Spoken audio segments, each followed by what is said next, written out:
Here's a common installation problem with some of our compressed air products. A nice neat 3/8 inch tube with push-in fittings.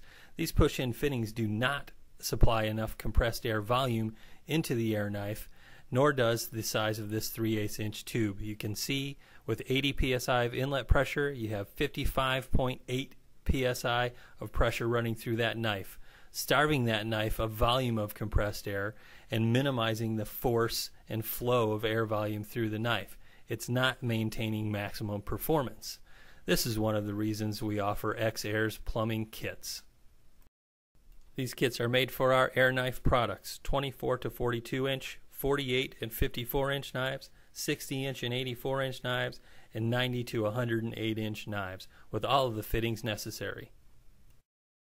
These kits include all of the properly sized fittings and hose to eliminate or minimize any pressure loss through the knife. Eliminating a pressure loss through the air knife product will maintain maximum performance and provide the best result upon your application. Following this simple set of instructions is your best bet to get up and running as quick as possible. After installing the main supply fitting to the 1/4 NPT air knife fitting, you'll want to loosely screw in the hose barb fitting. A similar process is done on the opposite end. This fitting has a space where you can install the included pressure gauge to make sure you are minimizing or eliminating any pressure loss through these fittings and into the knife itself. You will want to install the hose barb fitting loosely and prepare yourself to make a measurement for the compressed air hose. This measurement should be made between the two yellow collars of these fittings. Simply take your tape measure and measure between the two yellow collars. After measuring and marking the compressed air hose, cut it to length. Unscrew the hose barb fittings from the main fittings and just simply press on your compressed air hose.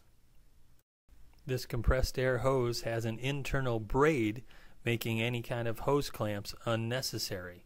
Pushing in the barbs fully into the hose will give you a secure connection. Reinstall the hose and fittings assembly into the pipe teeth still remaining on the knife. Make sure at this point to get them good and snug to avoid any leaks through the fittings. This knife is now ready to be hooked up to your main compressed air supply and perform its duty on your application. Now let's take a look again at an 80 psi pressure supply into the knife with properly sized fittings and air hose. 80 psi in results in 79.8 psi through the knife itself. Maximum flow and maximum force through this knife to perform its best on your application.